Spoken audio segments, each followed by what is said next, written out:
आकाशवाणी भोपाल से प्रस्तुत है प्रादेशिक समाचार।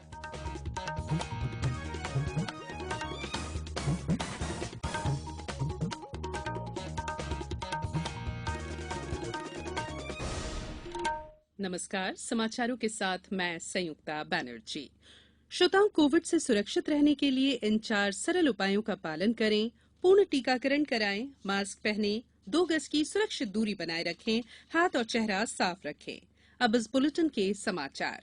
केंद्रीय नागरिक उड्डयन मंत्री ज्योतिरादित्य सिंधिया ने आश्वासन दिया है कि देश में नागरिक विमानन के विकास के लिए सरकार इस क्षेत्र के सभी संबंधित पक्षों के साथ रचनात्मक सहयोग के रूप में काम करेगी। हैदराबाद के बेगमपेट हवाई अड्डे पर विंग्स इंडिया कार्यक्रम के 5वें संस्करण का औपचारिक रूप से आज उद्घाटन करने के बाद श्री सिंधिया ने कहा कि विमानन क्षेत्र जल्द ही विमानों में यात्रियों की संख्या को कोविड से पहले के स्तर पर ला रहा है।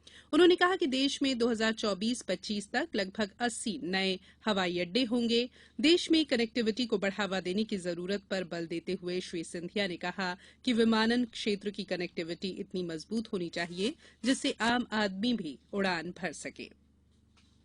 भारतीय चित्र साधना का प्रतिष्ठित चित्र भारती फिल्मोत्सव का 4था संस्करण आज से भोपाल में शुरू हो गया है।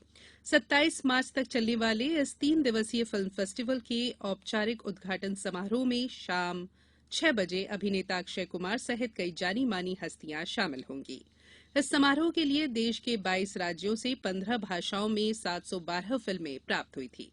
इनमें से चुनी हुई 120 फिल्मों को लघु फिल्म, कैंपस फिल्म, डॉक्यूमेंट्री और एनिमेशन फिल्मों की श्रेणियों में प्रदर्शित किया जाएगा। फिल्म फेस्टिवल के समापन समारोह में 27 मार्च को केंद्रीय सूचना और प्रसारण राज्य मंत्री डॉक्टर एल मुरुगन भी शामिल होंगे।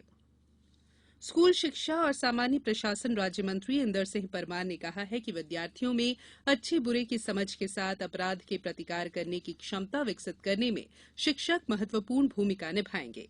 श्री परमार ने कल भोपाल में बाल अधिकार संरक्षण आयोग की राज्य स्तरीय प्रशिक्षण कार्यशाला में कहा कि बच्चों का परिवार के बाद यदि किसी संस्था से संपर्क होता है तो वो स्कूल है।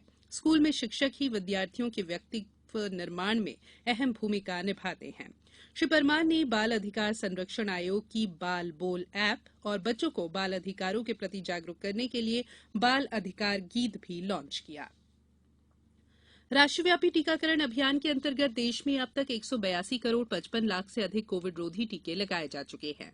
स्वास्थ्य मंत्रालय ने कहा है कि कल 29,82,000 से अधिक टीके लगाए गए।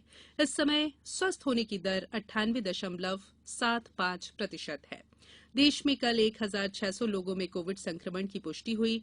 दैनिक संक्रमण दर 0.24% है। प्रदेश में माइक्रो इरिगेशन और हाईटेक एग्रीकल्चर के लिए तीसरा सेंटर ऑफ एक्सीलेंस हरदा में खोला जाएगा। किसान कल्याण और कृषि विकास मंत्री कमल पटेल ने कल निमाड़, मालवा, नर्मदा घाटी क्षेत्र के 2 दर्जन से अधिक जिलों के किसानों को उन्नत तकनीक से लैस करने के लिए इजरायल दूतावास के कृषि प्रतिनिधियों से वर्चुअल मीटिंग की। प्रदेश में इजरायली सहयोग से उन्नत कृषि को बढ़ावा देने के लिए छिंदवाड़ा और मुरैना में सेंटर ऑफ एक्सीलेंस का क्रियान्वयन प्रक्रियाधीन है। प्रधानमंत्री नरेंद्र मोदी आगामी रविवार को सुबह 11 बजे आकाशवाणी पर मन की बात कार्यक्रम में लोगों से अपने विचार साझा करेंगे। ये मासिक रेडियो कार्यक्रम की 87वीं कड़ी होगी। लोग अपने विचार और सुझाव माईजीओवी, नमो ऐप पर साझा कर सकते हैं। वहीं लोग 1800-117800 डायल कर इसके लिए अपना संदेश रिकॉर्ड कर सकते हैं। फोन लाइन आज तक ही खुली रहेंगी। लोग 1922 पर मिस्ड कॉल भी दे सकते हैं और एसएमएस में प्राप्त लिंक पर सीधे प्रधानमंत्री को अपने सुझाव दे सकते हैं। अब कुछ समाचार संक्षेप में। शासन की विभिन्न स्वरोजगार योजनाओं से हितग्राहियों को लाभान्वित करने के लिए डिंडौरी में 29 मार्च को जिला स्तरीय रोजगार दिवस का कार्यक्रम आयोजित किया जाएगा। आत्मनिर्भर मध्यप्रदेश निर्माण के तहत टीकमगढ़ में 31 मार्च को जिला स्तरीय रोजगार मेला आयोजित होगा। 12 से 14 आयु वर्ग के टीकाकरण अभियान के अंतर्गत बैतूल में आज 3 स्कूलों में टीकाकरण किया जा रहा है। समर्थन मूल्य पर गेहूं खरीदी के लिए झाबुआ जिले में 23 केंद्र बनाए गए हैं। और केंद्रीय संस्कृति मंत्रालय द्वारा नई दिल्ली में आज से 3 अप्रैल तक लाल किला महोत्सव आयोजित किया जा रहा है। बुलेटिन में फिलहाल इतना ही। अंत में एक अपील, मास्क और 2 गज की दूरी, हाथ धोना भी है जरूरी। नमस्कार।